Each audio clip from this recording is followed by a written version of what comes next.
Hello, everyone, to another session of our Colorado Plateau Dark Sky Cooperative's Quarterly Connections. Today, our topic will be on balancing outdoor lighting for public safety and night sky protection.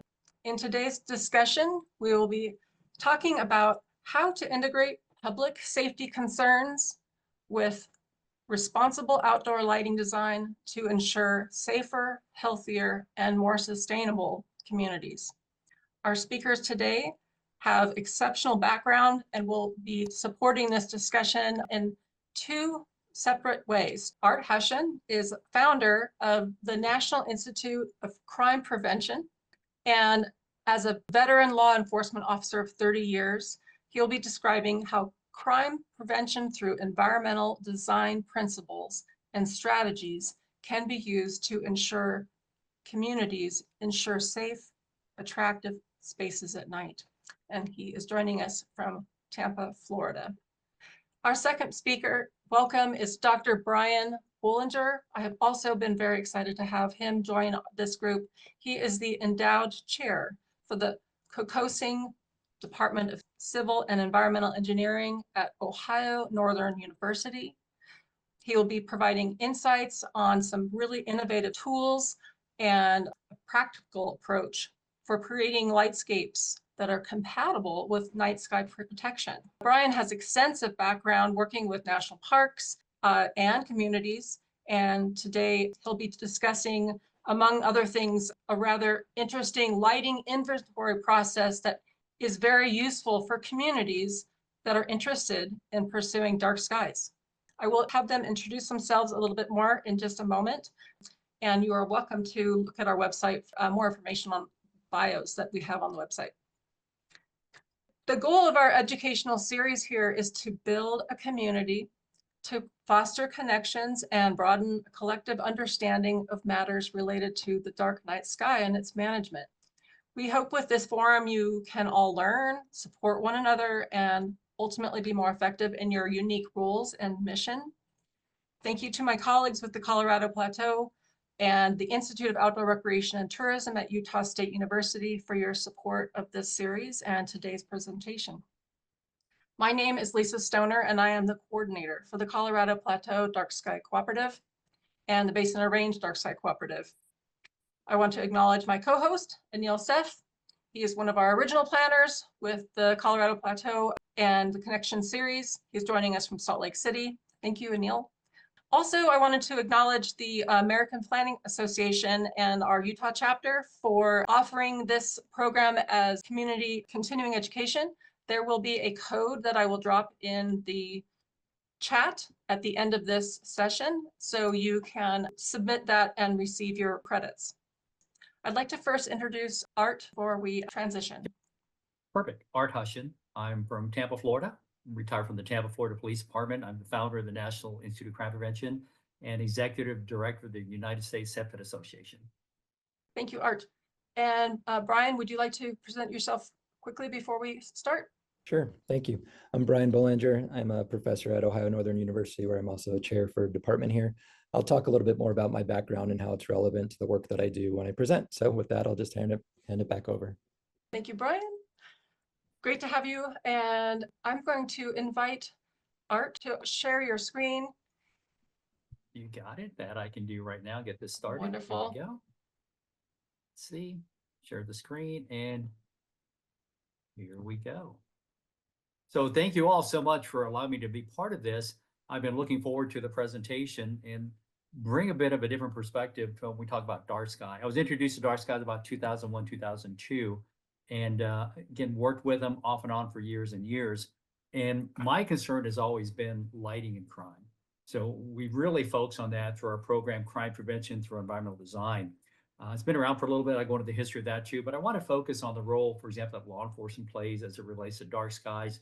We're also going to talk about how that ties into the security industry and how we use it not as part of a tool, but as part of a strategy as we begin to look at lighting for sites at nighttime. So my background, just a tad bit, founded the NICP back in 1999. This is my first year as an adjunct professor at University of South Florida, Department of Criminology. We're doing a CEPTED program as part of a degree that's being offered there. 30 years in law enforcement, been very active. I served on the IS Security Lighting Committee. I also assisted with the Rolling Education Committee for International Dark Skies Association. And I just received a Lifetime Achievement Award for what we're doing with the U.S. CEPTED Association. So I try to stay active in the field of criminology, especially when it relates to social and communities, how we use this as one of our strategies. But people ask, what is CEPTED? To explain it, and this is kind of in a nutshell what it is, the proper design, effective use of the built environment that can lead to a reduction in fear of incident crime and improvement in quality of life. So first thing, what is proper design? So if we're going to be looking at lighting, this has to be part of our design strategy. What are the standards we're looking for? What are dark sky recommendations? What are IES? Because working with government, we need to have a code, we need to have a standard. Now, it's nice to have an approach to this on what we want to see, but in order to get compliance, we have to take that next step. How do I ensure that under new construction and renovation, working with cities, working with universities, that we can ensure the right lighting is going to be there? And that is what we emphasize through the CEPTED program, is to try to include that as part of our strategy. Where does CEPTED come from? Well, it actually came from a university as part of research. Back in 1971, a criminologist by the name of C. Ray Jeffrey wrote the book CEPTED, and this was the first use of the term CEPTED. He contended the way to prevent crime is design the total environment, not to eliminate, but reduce those opportunities for crime. And that is what we want to do with our lighting, is reduce those opportunities for crime. We want it to be effective, sustainable. Again, we want to blend all those elements in together. We just don't want to put it up for the sake of putting up a light. No, that's just kind of a waste of what we want to see happening on this space. So we want to be specific on how we use this and apply those strategies. CEPTED follows four main principles of surveillance, natural access control, territorial reinforcement, and maintenance. When I look at these, though, and we think about daytime versus nighttime, natural surveillance is nothing more than the ability to see what's taking place around you. That's what we emphasize. But to see at nighttime what's taking place around me, I need what? Well, I need lighting. And I want to design it in such a way that allows me to see what's taking place, to recognize my neighbors, to see my friends. And one of the benefits of that is it also serves as a crime deterrence strategy. The emphasis isn't crime deterrence, the emphasis is social interaction. That's where really folks on the CEPTED program, nothing is better for community safety than the community being together. And we emphasize that through good design, natural access control, territorial reinforcement. If I'm looking at natural access control, how do I guide you or get you to the entryway, for example, of the school, the park? At nighttime, I might need to use lighting for that to illuminate signage, to let people know here's the directives or rules as you enter. And I want to show my side. So I want to light that, not up lighting, but down lighting, to ensure that you see where my property begins and ends. We have to have a maintenance program to ensure that everything is working smoothly as we use lighting for a strategy, and we focus on creating that safe environment that people feel very comfortable using. So crime and safety plays a big part of that. And when I talk about crime and safety, the first thing we have to look at is fear of crime. That is what brings us into work with cities. Fear of crime, perception of crime, what's occurring within the community, what does crime data tell us? So the first thing I want to do, working with, for example, parks or schools or cities, is reduce the fear. Now, for nighttime, a lot of cases is going to be the application of lighting. And I see that as a primary recommendation, but not as far as what is that light going to look like. And there's so many components to go into that. Everyone here is aware of that. But when I'm dealing with the general public, they just want to see a light. When I'm dealing with government, they just want to see a light. They said, if we light it up, people will feel safe. And not true. That lighting could impact my ability to see what's taking place around me, let alone not keeping it on the ground. Cities want to have a reduction of incidents of crime. That's going to be those calls for service. They want to show that, yes, my community is safe. So we had a decrease in auto theft, a decrease in robbery, decrease in assault. But to reduce those incidents of crime is a little more challenging, because the question we ask is, are all crimes reported? And that is the next slide we're going to go into in just a bit. But to get rid of the fear, I want to have it designed in such a way that we don't have issues with landscaping. I promote strategies of walkability to allow people to use the space, and I include elements to guide them where they need to go to. Once we design it that way and people take ownership, we will see an overall reduction of crime. But when I look at reported crime versus unreported crime, that's where it starts getting a little frightening. when we start looking at the actual numbers. So if you take a look at that iceberg, crime that has been reported and documented by the police, and then you look at that number, but then we go to the dark figure of crime, which hasn't been reported to the police. And it's amazing when you start looking at some of the averages from some of the communities. Now, the average FBI, Department of Justice, we're looking about 64, 66% of all crimes reported, and it varies from jurisdiction to jurisdiction. But how do we capture that other crime, that crime that goes unreported? And this plays such an important part of our program, is that we'll hold neighborhood safety charrettes to get feedback from the community as far as what they want to see. And lighting always comes up because of fear at nighttime. So I have to look at that reported crime and unreported crime. But why is that such an important part when I'm dealing with a neighborhood? Well, if you take a look at this slide, you'll notice where we talk about the hours of when crime occurs. And that is so important. This is where we get into the fear of crime too. The numbers that we see probably between 6 p.m. to about 10 p.m., maybe to 11, we start to see an increase in what we call violent crime. And that's where fear really comes in. If you look at the numbers on the right, we see an increase in murder and negligent manslaughter on an average. Again, this is an average. We see increase in sexual assault at nighttime, robbery, aggravated assault, home invasions. So those are the crimes that people fear the most, especially when I'm working with a neighborhood that has that data show me that there's criminal activity occurring there. So fear starts to take over. And then we start looking at that violent crime occurring during the hours of darkness, not all. Now, then we get into this strategy of, well, if lighting deters crime, why do we have crime in the daytime? And I understand that, I hear that quite a bit. But when I look at poor lighting, I look at poor illumination, I look at how streets are designed, how parks are designed, then it becomes a concern and fear takes over. I want people to use the park, not to be afraid to use the park. I want them to walk at night, not to be afraid to walk at night. So we blend lighting in with several other components, which we'll talk about as we go through this. But understand why we emphasize lighting at nighttime is mainly because of those peak hours during the evening for violent crime. Everything else balances out, from drug violations to property crime to theft. Those things, people are upset about it, but there's not that fear as we see in violent crime. So keep that in mind as we go through this. Under our program, CPTED has two purposes under the lighting model, or how we apply it with the lighting industry. First one, we light for people. That is our priority. We light for human activity. And the secondary purpose for security. We have the strategy, lighting where we need it. I don't need it in the sky. I don't need it on the side of the building. I don't need it 10 feet and higher. I need it on the ground where people are walking. And then how much light do we need to illuminate that space as people transition through that? Then we start breaking that down in numbers in just a little bit. Our nemesis, and I call this our kryptonite, is glare. Whenever I work with neighborhoods or campuses or parks, glare is our enemy. It kind of takes whatever superpowers that we have and it just destroys it.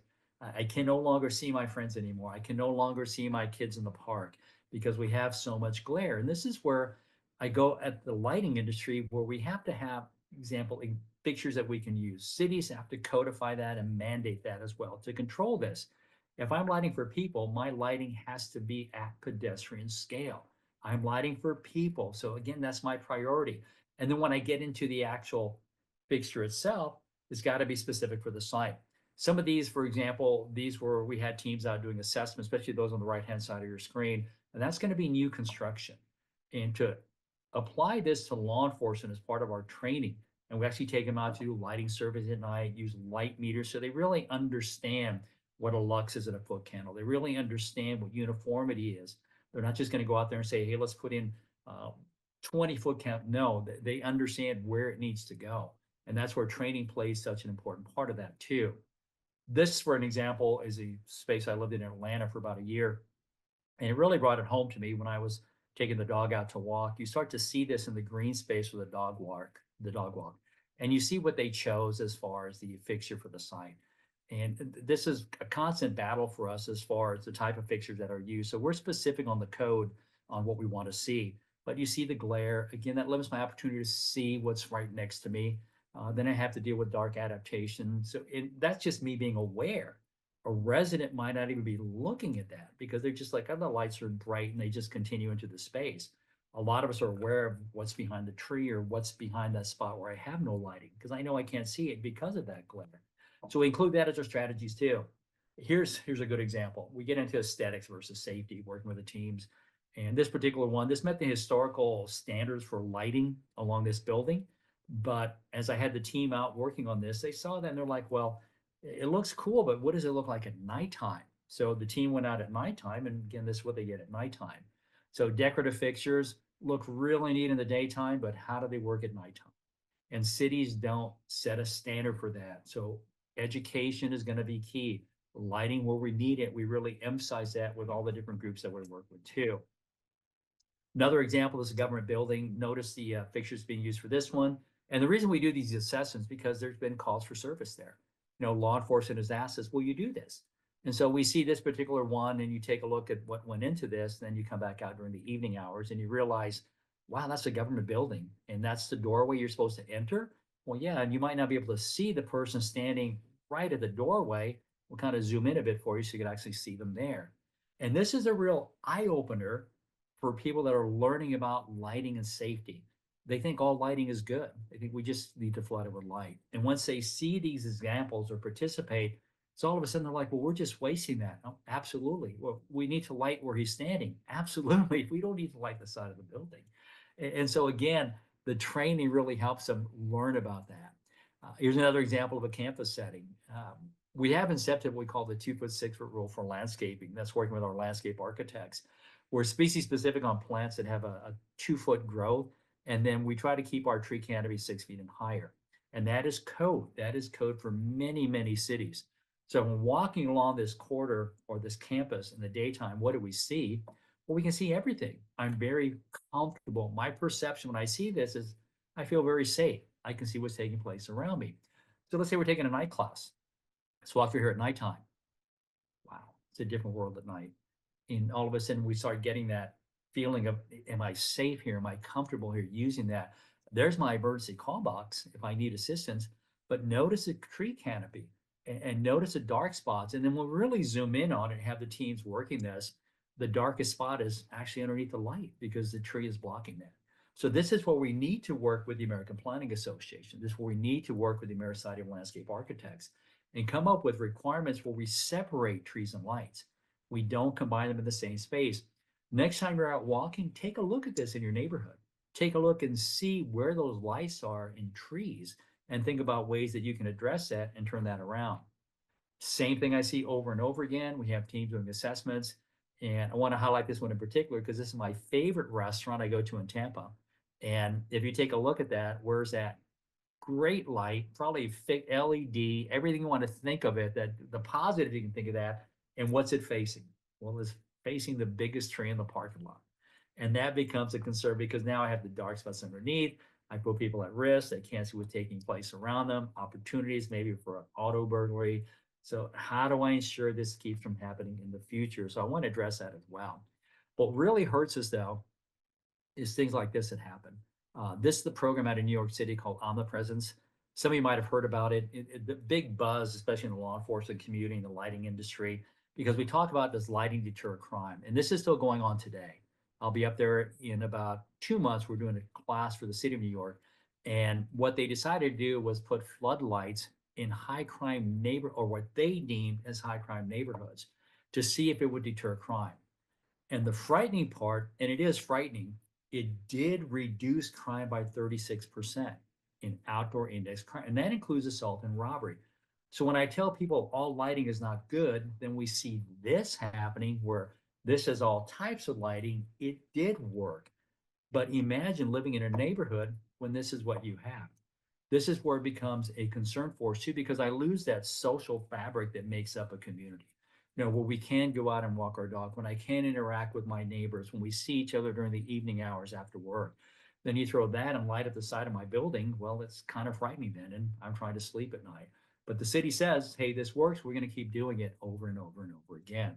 So what are our strategy and how do we address it? Well, we have to control it.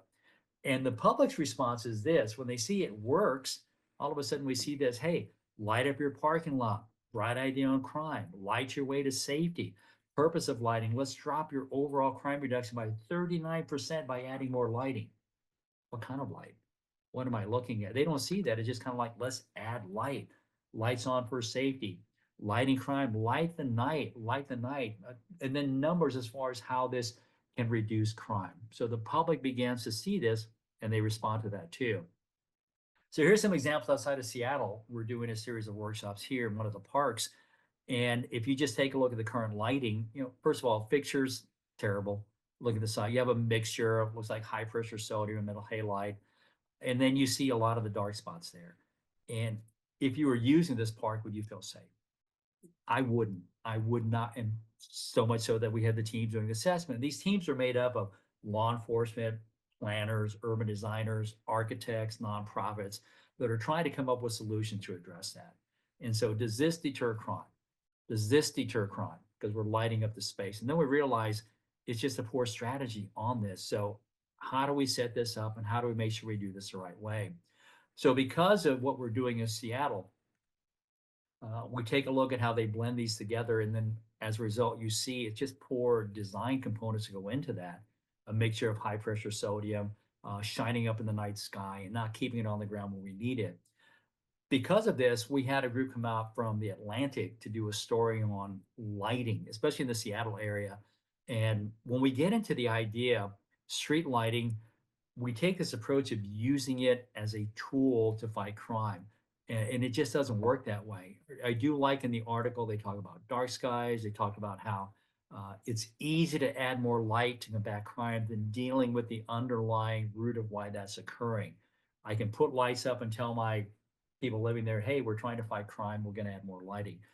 My strategy, again, going back to the bottom paragraph, community saying we need more light. My response has always been, no, you don't. You need better lighting. And better lighting doesn't mean brighter lighting. It's how we control it and focus it. We look at standards and codes. That's going to be our priority when we look at a site to maintain those. So this is something we want to consider. I do like working with our lighting engineers to find out what's the best with community input and what they want to see, and with information from all the different design professionals that are out there. Who do we follow? Well, you see this in all of our reports, working with agencies around the country. And we do about 50 classes a year. We follow some of the IS standards, and we include Dark Sky International because we want to take a different approach on how we apply these strategy and how we codify SEP10. A recent article came out, just highlighted this for me. Tendency to focus on individualistic and technical solutions rather than addressing the root problem. Hey, got a problem, let's put in light. No, why do we have this problem? We bring in experts to make these decisions without participation from the wider community. And that's where we kind of fall short. So we want to take an all-inclusive understanding, social, environmental factors that contribute to crime, and use lighting as one of the many resources that we have to address what's occurring in that community or the neighborhood. So that is what we look at when we talk about crime and how we try to apply it. And for me, it always just comes back to having shielding, fixture design. What are the industry standards as we move forward to that?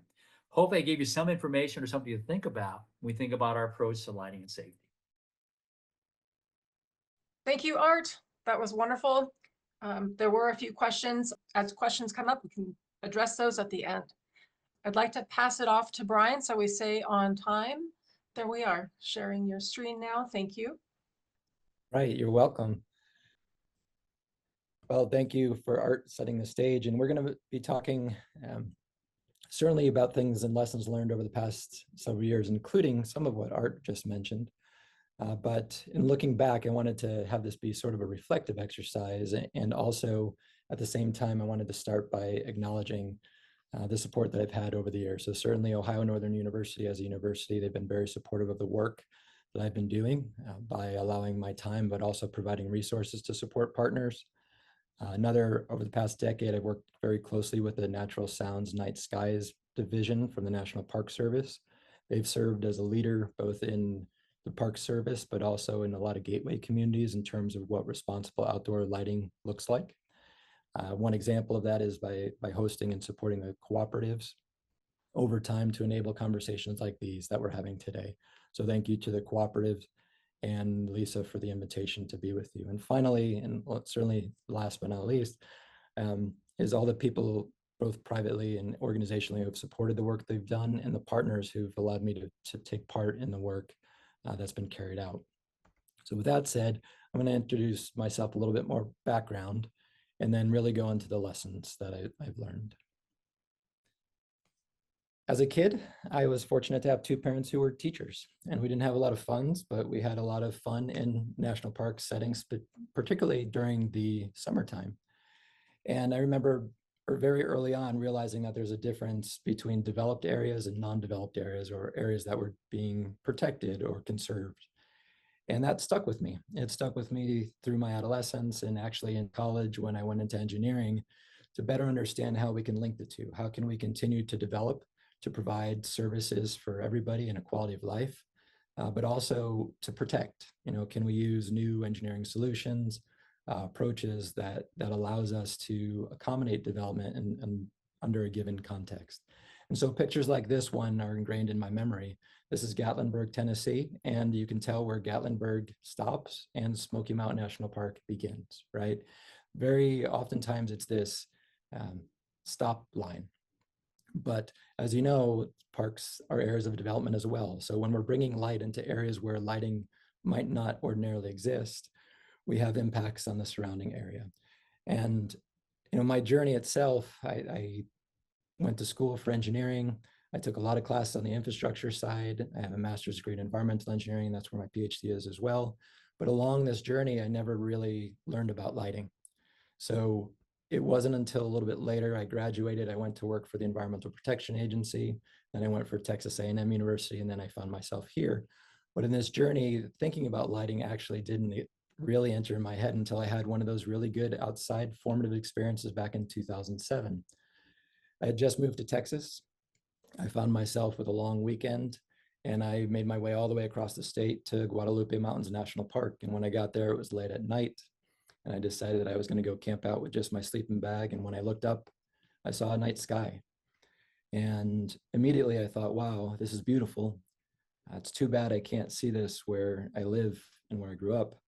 And then right afterwards, I linked it back to my profession. We can't see this because of development decisions we've made as civil engineers, architects, planners. Really, the use of light in those spheres has reduced our ability collectively to see the night sky. And it was back in 2007 where I first thought, well, maybe in the future, my role as an educator, my role as a designer, my role as an engineer, maybe I can do something about this. And I wish I could say I started the next day. I didn't. It took some changes to happen. And really the changes started to occur when I moved to my current home, Ohio Northern University, in 2012. And we're in a rural part of the state, but as you can see from the satellite imagery, we're in one of the most heavily regionally light pollution areas in the country, and arguably the world to some extent. And I began to try to understand what my work would look like moving forward if I worked in this area. And over the past decade, I can say, I was looking to make an impact, and I believe that working with partners, I've been able to do quite a bit, and there's still a long ways to go. So when I'm focusing in my work, most of the time, I'm working with land managers in some way, shape, or forms. This is an overview of where the context of where my work has taken place and the types of work that I've done. I've done a lot of park-related lighting inventories for organizations seeking to become a dark sky place. I've also worked with communities on ordinances and lighting designs. So the number of entities here in parentheses are organizations or communities that have moved forward and are now recognized dark sky places. But overall, mostly it's in the US Park Service units where I've done most of my work. And in terms of impact, I'm fortunate that 16 of the places that I've worked with have become dark sky places. And in that conservation status, it's over 18,000 square miles now that have some sort of intentional preservation for both the natural night, which is often a focus, but also for the nocturnal habitats and ecosystems, which is more of where my heart is. And again, work now with over 50 providers in this, or 50 partners in this enterprise. So what have I learned along the way? And this is one of those areas where art's discussion and my discussion will actually go hand in hand in terms of the first two, broadening participation and knowing what your lighting goals are. And then I'll spend the rest of the time talking about the tools that I've used to help support decision-making. So in terms of broadening the participation, I think what Art has raised is critical. We really need to know who should be involved, and then we need to go one step further and even broaden it beyond that. There's always someone or somebody or some group that we unintentionally leave out of the process. And doing so can slow down the process, certainly, but it also can completely derail it. Or if it doesn't derail it, you can end up in a place where you didn't necessarily want to be to begin with. So understanding who should be involved, and that's all your stakeholder groups, becomes critical before beginning to talk about lighting. Identifying champions has been critical through all the successful projects that I've been a part of. Having someone who thinks about lighting in natural settings when they wake up in the morning, when they're eating lunch. These are the people who, if you can identify, they'll do wonders in terms of having the hard discussions at times that need to be had. And finally, a lot of this is patience. Change happens slowly, and infrastructure, particularly infrastructure mediated change, happens even slower because of the cost, because of the time, because of the effort that was involved in creating it in the first place. One example of an organization I've worked with recently who's done a really good job of broadening participation is Hot Springs National Park in Hot Springs, Arkansas. As you can see in this picture, on the left-hand side is the park. Essentially, they're managing a natural setting that's been highly engineered over time, but still that they're trying to keep some, both the history aspects, but also the ecological functions intact. And they are in the middle of Hot Springs, Arkansas. And I bring this picture up here because you're going to see it a little bit later when I'm talking about the tools. But in order for Hot Springs to move their projects forward, they really have to integrate with the community. That includes law enforcement, that includes visitors, that includes business owners, right? We have to reach a win-win type environment for us to be successful. One of the ways to do this, I believe heavily in, is that we have to know our lighting goals, and we have to be clear about what our goals are for a particular project. And there are sort of three components in this, and then I'll show you an example in terms of a picture. But first, I think it's always helpful to come up with a very succinct, very straightforward lighting management plan. It doesn't have to be cumbersome. It can even be one page. What do you want your lighting to look like moving forward? The elements of fully shielding, the right color temperature, controls, yes or no, height, all of that could be very easily stated and adaptable. So at least the decision makers in the community would have access to that common set of plans. We need to understand what lighting upgrades look like. We need to understand what the codes are, certainly. But at the very beginning, in order for us to move from point A to point B and to have that point B be where we want, I like the concept of goal setting. And so I'll give you two different examples that have different outsets. But before I give those examples, I want to show where all this coming together actually is functional. So this is a picture of Jackson, Wyoming, the town of Jackson, Wyoming. And what you can see here is a gateway community to Grand Teton National Park and beyond that up to Yellowstone. This picture definitely shows a lot of upward light release. So there's a lot of older lighting, a lot of acorn lightings along their main way. But what it also shows is that there's other areas in this photo that have maintained some darkness. It's not because they're undeveloped areas. It's because over time, they've come up with a plan. They've identified what they want the future of their lighting to look like. They have a goal. And now when they're making designs about adding lighting, they're doing it with fixtures that meet their purposes for crime prevention, for navigation, for just task-oriented performance. And so it's sort of on the right-hand side of this photo, there is development there. You can see that the streetway is lighted through the trees, but it's a better quality of light than what we've seen in the past, and it helps us meet our objectives. So here's two different goal statements from organizations that I've worked with. One of the first parks that I worked with was Dinosaur National Monument, and their goal was to resort to natural darkness. So from a perspective of someone who can support the lighting design, that gives me a clear directive in terms of when I'm approaching a site, what does that look like? The light that you see behind me on the mountainside is the light from a single fixture over a gas pump. It wasn't intended to light the back, it was intended to light the pump. So what are ways that we could control or modify that particular location? Using, sort of another analogy for a municipality, where many of you are coming from today, we worked with Boulder City over the past few years in order to improve their lighting. And part of that was beginning to understand what would a goal statement for their community look like. Things like well-maintained, responsible lighting are of value to the entire community, or what most communities would want. Maintaining historical charms, providing reasonably illuminated streets and paths are correct. If this is their goal statement moving forward, when and under what conditions would you provide lighting for large parking lots? Those are all really good questions. And so part about having the goal is by having something that's actionable for just supporting decision making. So let's talk about the decision-making support. When you're moving forward with projects that involve lighting, there's going to be some sort of investment that's required, right? Lighting costs money, and there's a reality there. And so often what I found is that having someone come in externally, whether it's an organization like ARTS or myself or others, to provide some external motivation really moves projects forward.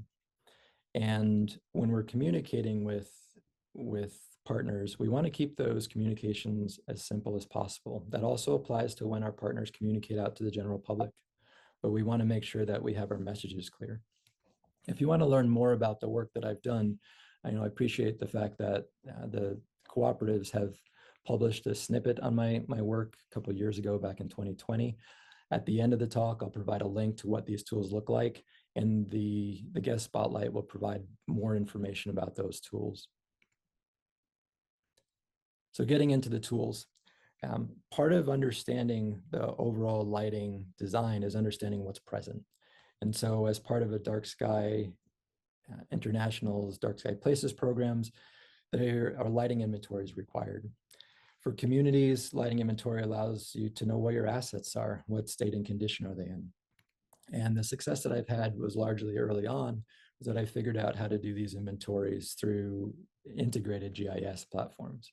So today I use ArcGIS field maps in order to create a custom form. That form has all the aspects about lighting quality and characteristics that, for instance, Dark Sky International needs for their certification process, but also that lighting designers could utilize in order to understand how that light is performing. So that when I'm in the field, we can take photos of an existing light, talk about, this is a historic light fixture, begin to put all the information in about that fixture. What is the CCT of the lighting? Is it fully shielded? What's the height? What's its purpose? A lot of this content about understanding when and whether fixtures could be improved upon. And then finally, what's nice about the GIS is it gives us a platform to look at this layout of lighting over an area and to take an approach systemically. So here's that picture of Hot Springs again. To use this as an example, when I was in the field taking data on individual fixtures, we can begin by coming back in and processing the data. So each of the fixtures that are visible in the left-hand image are actually mapped directly where they are in the right-hand image. And so we can say, okay, on this pathway, now we're talking about individual assets. And we can say these are historic fixtures, but we're going to have to treat them in a certain way to make them more night sky friendly. And to go back to what this actually looks like at night, yeah, you can imagine in this area, there's going to be a lot of glare. There's going to be a lot of dark spots. And so how can we improve upon the lighting while meeting multiple objectives? So each of these are tied in the GIS framework. And then what this allows me to do for the entire park, at the end of the time, within 2 weeks, I have a recommendation. If they're looking for one-to-one replacements, then I'll know exactly how many units they're looking at replacing, what the cost for a given unit is. And at the end of the day, from a capital cost perspective, they'll have a direction in terms of what investment would look like moving forward. And we can replicate this in different ways. Another thing that I've been doing more frequently is one-to-one is often not the best solution, right? Just a one-to-one replacement might not get you to where you want in terms of aesthetics, perceived safety, just performance on an individual light.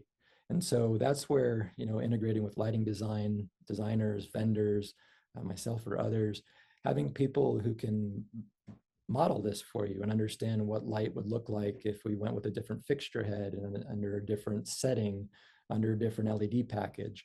All of that gives you more information as a decision maker. And that would be an additional aspect of the work that I've done, is just providing that additional level of detail. Okay, so moving forward, I'm at a point where I'm trying to look for partners. I've done most of the work by myself right now, but in terms of scaling impact and making sure the work survives after I'm no longer doing it, I'm looking for a few partners. Ideally, these would be municipalities who could utilize the tools, who have interns that can complete the work, or organizations that are out there that would like to work with maybe 3 to 5 state parks in the next 2 to 3 years. I've come to a process of being able to share my tools. I've had some really good first efforts doing this with Dark Sky Oregon's chapter, sharing the tools and developing sort of the how-to with people has given us a lot of good feedback, but it's also allowed people on the ground everywhere to do more work than I could have just by myself. So if you're a partner, or if you want to learn more about the work, this is where you can take out your phones and scan that little icon. That'll take you to the guest spotlight that was published a few years ago. Gives a little bit more information about other types of work that I do there. But in the last page of that document is all my current contact information. So I'll leave that up there on the screen for just a little bit longer. And I'll go ahead and turn it back over to Lisa. All right. I'm going to take over here for the Q&A portion, and then I'll hand it back to Lisa, I guess. Sound good? That sounds great. So I think we have a number of questions. So I'll get to those now. So first for Art's talk, Paul Margolis has a question. Art, I'm in a rural area. Do you have any statistics on using motion sensor lights versus leaving lights on all night for burglaries, property crime? For statistics, the studies still aren't quite there yet, but what we see is just from a common sense approach. If I want to light up a certain activity or movement during the evening hour, we recommend that quite a bit, especially out in rural areas. I don't need it on all night, and witness potential isn't there, so I might not have neighbors that is going to turn on the lookout and bring those eyes to the space. So just enough to let the person or that trespasser know, hey, the light's on, you better move away, and then the light will turn off. But again, you want to keep it on the ground if we're going to do something like that. But as far as the data, it's recommended by several crime prevention groups, but I don't know of any research yet out there on that. Yeah, maybe you could comment on this. I know a couple of people brought up the Chicago lighting, lighting study. I'm wondering if you have thoughts about that, since a couple of people have mentioned it. The Chicago lighting, I mean, it goes a variety of directions. It was presented not too long ago. So many factors didn't come into that as far as the research, the use, operation, who the end users are. It goes back to that New York program. We just bring in light to flood the space. It might, sometimes people say, well, it leads to more crime, it leads to less crime. There's so many underlying components that go into that as far as that regular movement path that people take. I'm not saying we're illuminating targets to people to go to, but we saw some research in the UK that tied into that. Just kind of a mixed bag. We're still looking for that true approach to what is the best lighting, what is the right temperature, what is the right distribution to ensure that we can see what's around us and still maintain that night sky.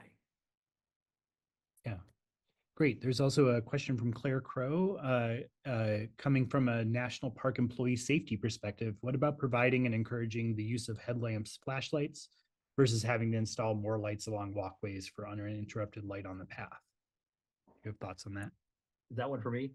Yeah, that one's for you, Art. I think. Boy, okay. Or maybe it's for both of you, actually. Yeah, for both of us, maybe on that one. Again, if it's a rural area or up in the parks, again, I have a hard time saying we need to have light there because it's just not a lot of human activity. Now, I need enough to see if we have a station, if we're offering some kind of amenity or service for people that are hiking, and again, I want to maintain that level where they can still see around them. I love the idea of a little headlight, having that on, a little flashlight if there's no light there. But in the same breath, too, people can see you walking with that headlight and see you with that flashlight, too. So again, it's a balance, and I'm sure Brian might jump on this, too. But what's the data tell us? What's the research tell us? Is that a hotspot for crime? So these are things we want to look at as well. Sure. I think from my experience in some of the places that we've worked, large mammals are certainly a concern. If you're in Mammoth Hot Springs and in Yellowstone, you walk out of your home, chances are there's a bison or an elk there. And so being able to see non-human sorts of threats is critical. And it's all about transitions with lighting, right? When you're going from a brightly lit interior environment to the outside, your eyes need time to adjust. And we can utilize design lighting more appropriately to support that transition. But then once you've made the transition, there's less lighting in these really naturally dark environments is probably okay. Having headlamps, as you know, if you've camped with other people, that can be a source of huge glare as well. They're pretty powerful for what there are. So it's really, Art mentioned a common sense approach, but at the same time, it's more of an environmentally aware approach to what you're trying to achieve. We have a couple questions that I think either of you could potentially answer. Or one is if you either of you know a good reference of the effect of bright light on an eye and how it affects visions, and are there thresholds and lux that need to be considered? Do you have any thoughts on those things? This is from Bob Grossman. I don't, Brian, unless you do, I don't have any that ties into that. There is disability glare research out there, right? And so certainly from the transportation side, people have spent a lot of time on the civil engineering platform understanding how glare impacts motorists and impacts drivers. I'm certain that data is there. I don't know an easy to point to reference. Perhaps someone like we can crowdsource this with people who are listening in. If you know of a reference, please put it in the chat. But I would be surprised if there weren't quantifiable levels, because IES needs those as well, right? If we're trying to understand what appropriate lighting for a senior living facility's parking lot looks like, that's going to be different. And it has to do with the aging of the eye and the context by which light's coming in. Mm-hmm. Yeah, great. Yeah, so if anyone has thoughts on that, and please put recommendations in the chat. I know that there's a pretty quantifiable difference between the amount your eye can adjust versus the amount your eye can handle at one time, right? Like, so the adjustment period takes long periods of time. Okay, there is a question from Christian Lugenbull. Do you know any reason true amber sources, not low CCT white, cannot be more broadly used? SkyGo benefits are dramatic. If I'm looking at temperature, again, especially tying in with the security industry, there's this huge discussion, and we're trying to find the Goldilocks number, what's best for cameras and people and witness. Private sector or residential, looking at about 3,000 or less. But for my camera technology, the security industry likes around the 4,000 range for that. The crispness of that. Anything beyond that is that's just the way we're trying to keep it down to that level and trying to find that, lack of a better term, the magical number that really helps me with my cameras and human beings, and again, to identify, give me colors around me. So huge discussion on that right now with IES on what that standard is going to be or what that temperature. So I would add to that, within the technology sector, everything is developing fairly rapidly. We can now produce amber lighting with it. Again, it's still in development, but with low color temperature, but also a much higher color rendering index than we used to be able to in the past.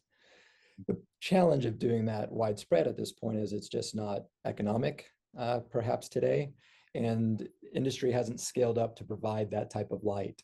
So if you're a utility and you're purchasing 20,000 replacement lamps, fixtures, luminaires every month, that cost at scale becomes challenging. And we can now see a lot more penetration in the market of 2,700K and potentially lower street lamps that are out there that are fully shielded. So there's more and more coming. And so over the next 2, 4, 5 years, you're going to see more of this type of new product penetrate the market. And I don't think there's a reason why we can't, to answer the initial question. Okay. So I have a question for you, Art. I was wondering, I imagine you've had a lot of conversations with people about glare and safety, and I'm wondering what you find is most convincing in the way of talking about that, or what you show them that is most convincing in order to try confirming that the idea that more light doesn't translate to better safety. Yeah, what really helps me is the assessments that we do as part of training. We'll go out with teams at nighttime to do a lighting assessment, and when we can show them an actual photo of this is what glare is, this is how it impacts you. We have a lot of images that we do that with, and people have this, especially working with communities or neighborhoods, they all think more light is good. And then we give them the examples of people underneath the tree. We give them a variety of examples where they start questioning well, what is good lighting? You know, what is it that we need? And then they reach out to the experts in the field. Well, what do you think? Or how can we maybe change my city or my park requirements for lighting? So we're just not throwing it everywhere, but good examples, a lot of photos, people don't want to read a lot of information on, the numbers. They just want to see, like good and bad, positive, negative, and that really helps them understand it. Great. All right. I think that maybe I'll pass it back to Lisa for now, and then maybe we can have people stay on who want to ask Art and Brian additional questions. Does that sound good? That Lisa? sounds great. I just popped into our chat in response to the photophobia and glare, a reference. This question about the medical concerns around lighting does come up, and I do hope to get into that in our next quarterly connection in June. The subject will be on dark skies for mental health and human well-being. So actually the name Eunice Noel Wagner has been mentioned in prior sessions with Nancy Clanton. She has worked with the IES. So maybe we can hear more on that subject in a following setting. And this morning I was reading our Dark Sky Advocate network. And one thing that really caught my attention that I thought would be appropriate into this conversation to speak in really plain terms around lighting was an analogy that looking at lighting from analogy of sound, sometimes when we listen to something that's louder is not always more articulate. I thought that was an interesting thing. So in fact, not more lighting is necessarily helpful in all circumstances. And as we've discussed a little bit, that it can distort our vision. So I thought that was a nice analogy, but it's my point is using simple terms to wrap around the conversation about crime and safety. Any comments on that? I think it's excellent. What a great way to look at it. Now, Yeah. I'm sitting here and I want to write it down because I'm like, really, that is really good. That's a good Yeah. analogy. So I thought I'd share that. I thought that was really poignant. Another thing that comes up frequently is how to get data in the hands of the people that need it. We talked today about finding your community, bringing people to the table that should be part of the discussion, and how to get information about lighting so that it's something accessible. And I'll throw out an example, take home type information. I'd love to have information from our audience and our presenters, of course, how to get information on lighting, design, lighting quality, safety issues. And one suggestion I have heard is to have documents, small flyers included in utility bills.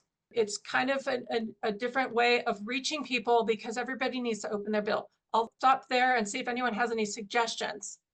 Oh, there was one other question it was something that Bob Grossen mentioned. The gorillas in the room are car headlights and brighter interior lighting that goes through unprotected windows. Perhaps with the unprotected windows, is that something that could be addressed in terms of working with the community? Any suggestions on how to address these issues? Yeah, our friends over at Audubon do a very good job of dealing with window light. Here in Salt Lake, we have really good rapport with the local chapter of Audubon. Those people know as much as anybody about window lighting and are very happy to help reduce the intrusion of window lights elsewhere. Well, they're good people to work with if anybody has not already working with their Audubon friends. Thank you. That was Alan. I'm speaking. That's a really good point to address that. That would be something that could happen in an urban area. Also in areas where you have canyons and lighting is shining down on neighbors. We are at the top of the hour, so if anyone feels that it is time that they need to leave, you're welcome to step out, but we can continue this discussion. I know there are some other questions that we can address. Just a quick question. I put this on the chat. I wonder if there's any kind of thresholds for the amount of light per unit area. I have been in situations where the lights were all well shaded. They were all dark sky DSI approved, but there were so many of them that it defeated the purpose. It was just so intensely bright in that area that you might have as well had no shades at all. So I'm just wondering if any of the research that the two gentlemen have done could shed some light on lumens per area, which is lux.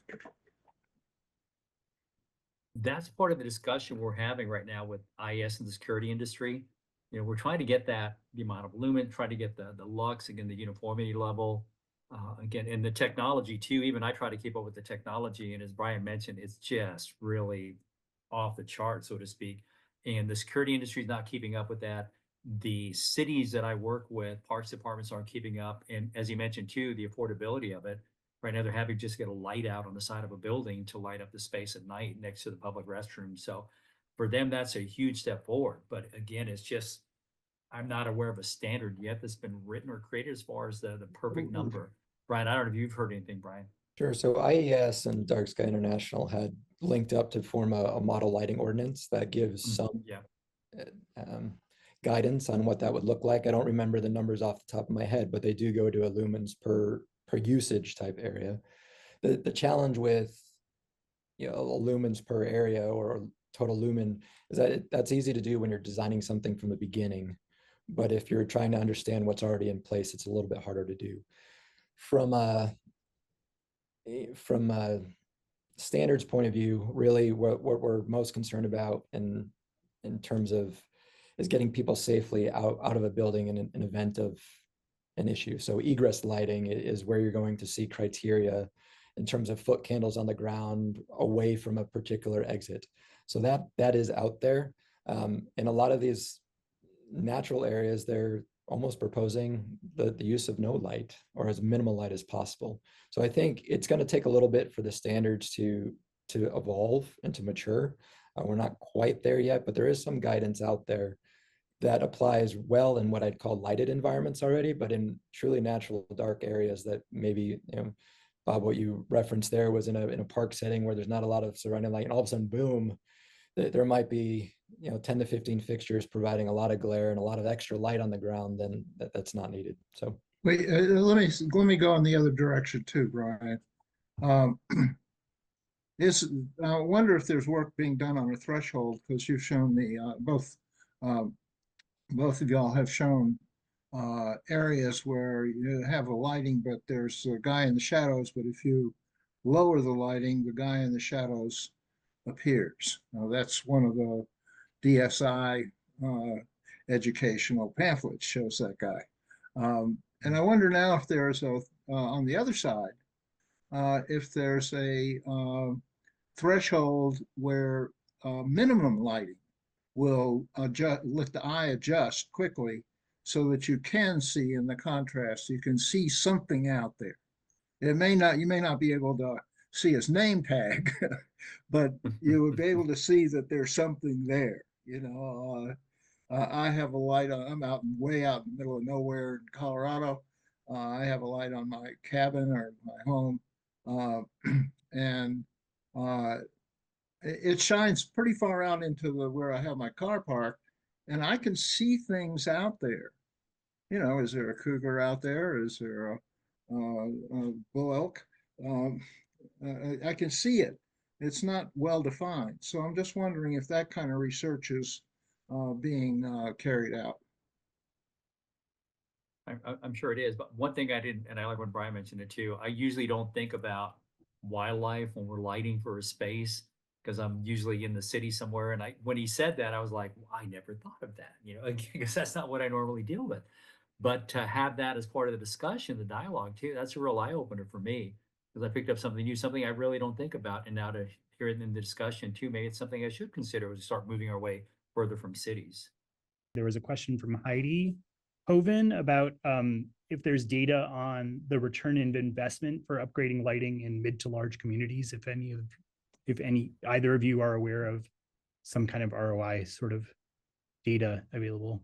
I think the best studies are probably out of Tucson when they did all of their LED retrofits. Flagstaff more than likely has information over the past, decade plus of what the economic impact of their lighting changes have been. So Tucson is the one that I'm most familiar with. Again, exact numbers I can't produce right now, but if you look at Tucson studies, that you'll probably find information that supports it. Great. I'd like Thank to you. thank you for bringing that up, Anil. I saw that question as well.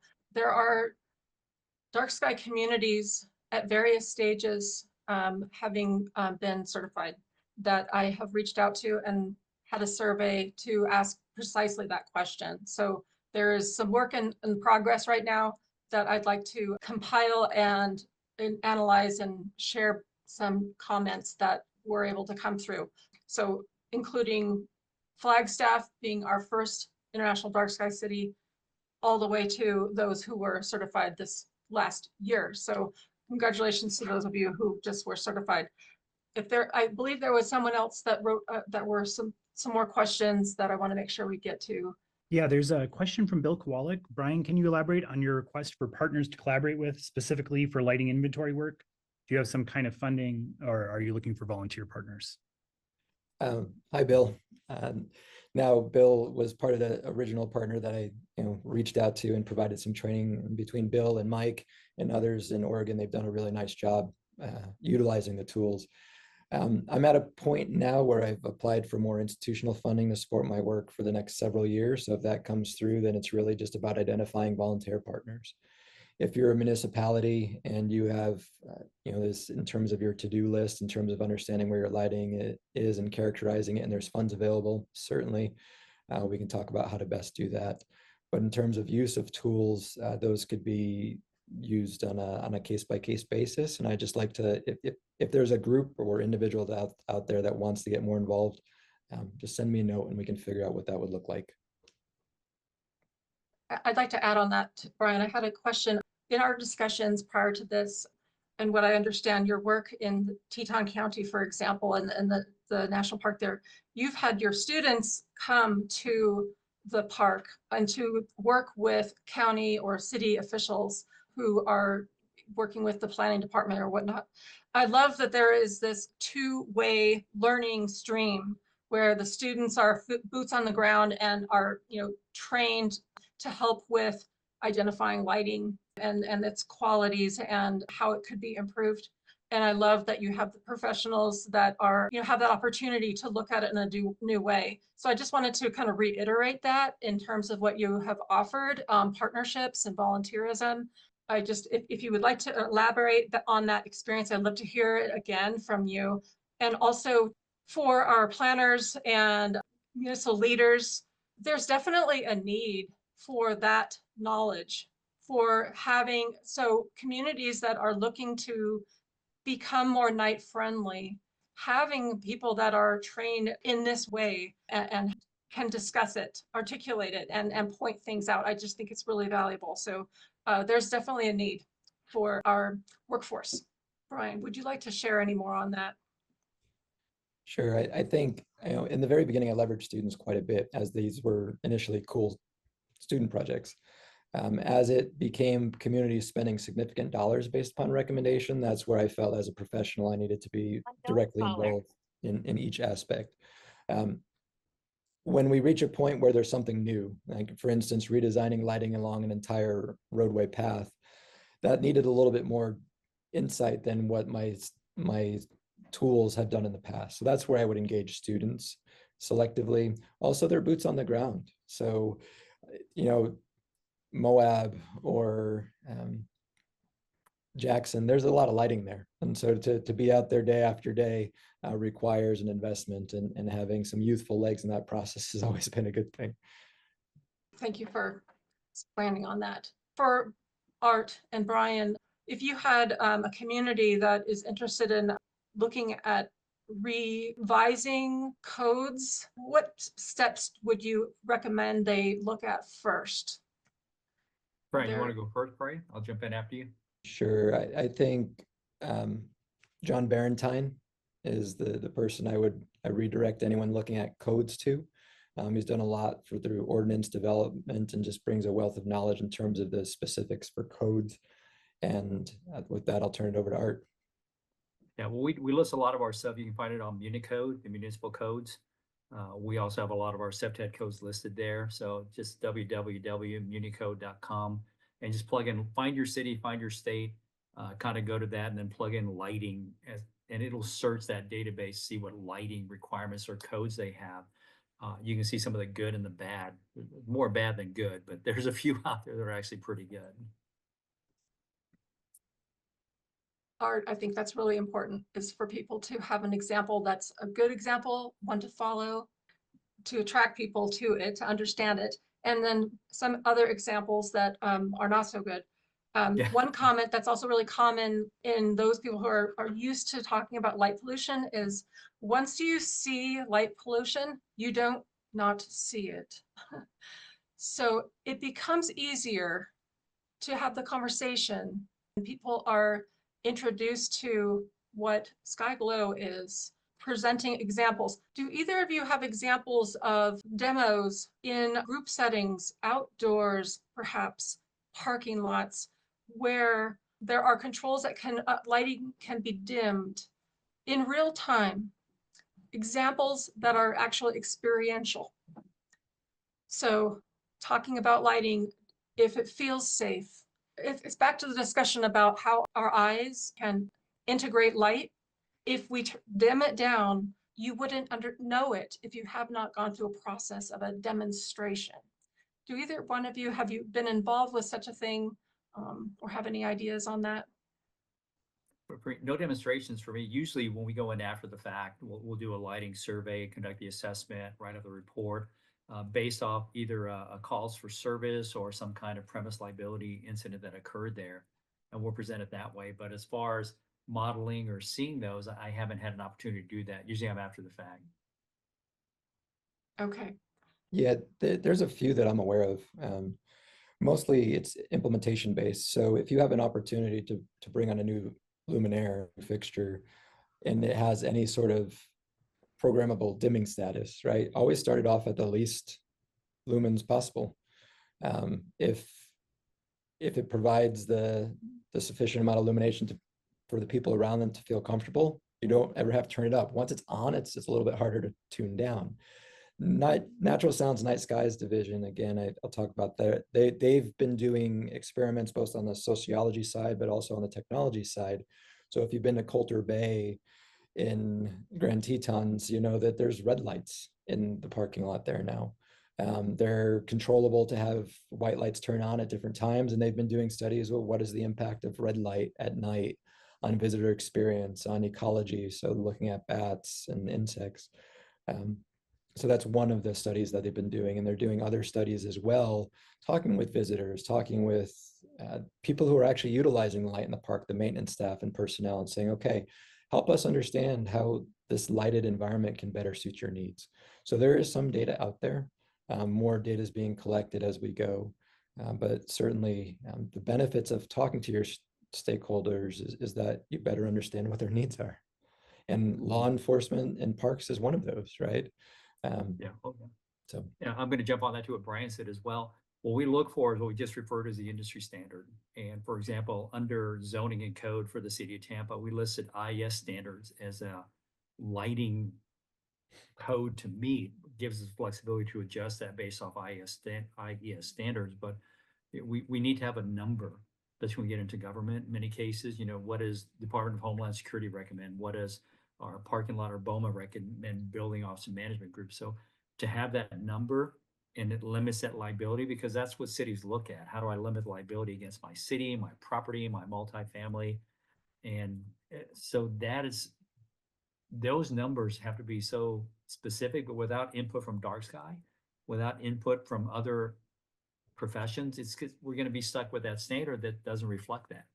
And so that's where those partnerships are so important, to communicate what those are and maybe see about that one that we want to look for, that model.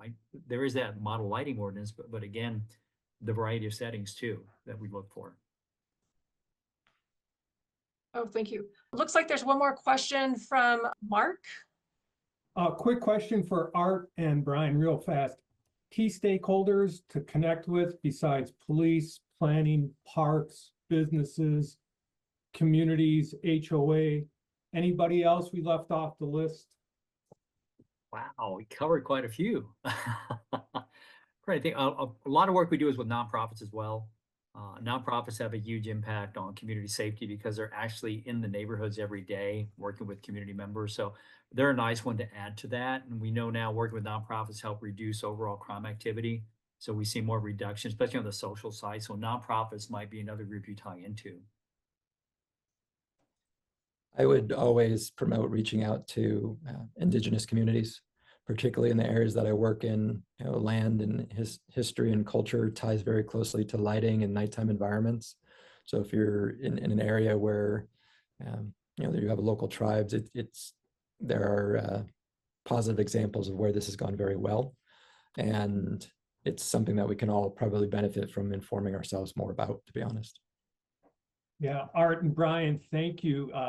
Lisa, I'll steal some of your thunder. Brian, wish you were on the last meeting that we had where that was a presentation from some people from Arizona, New Mexico, Chaco Canyon on the very topic. And they drove the point home, and I took that away with a real heavy heart. So that's something I'm trying to work in. And I even communicated with Lisa after that meeting about that. So thank you, Brian, for bringing that up. Thank you, Art, for your input. That's all I had. Lisa, thanks for catching my question too.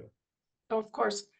So with so much respect for your work, thank you so much for coming to this forum, sharing your knowledge, speaking with our audience. Art, thank you. And Brian, Welcome. thank you. It's been a pleasure to have you. Anil, thank you for your time and this whole community. These are important discussions that need to be looked at directly, and having everybody thinking about it and asking questions like this, reaching out and learning that there are ways to balance the night sky for safety, and identifying if we're using light in the most appropriate ways and responsively. So thank you everyone for your time. I hope to see you in June for our next quarterly connections. Take care, everyone. Thank you.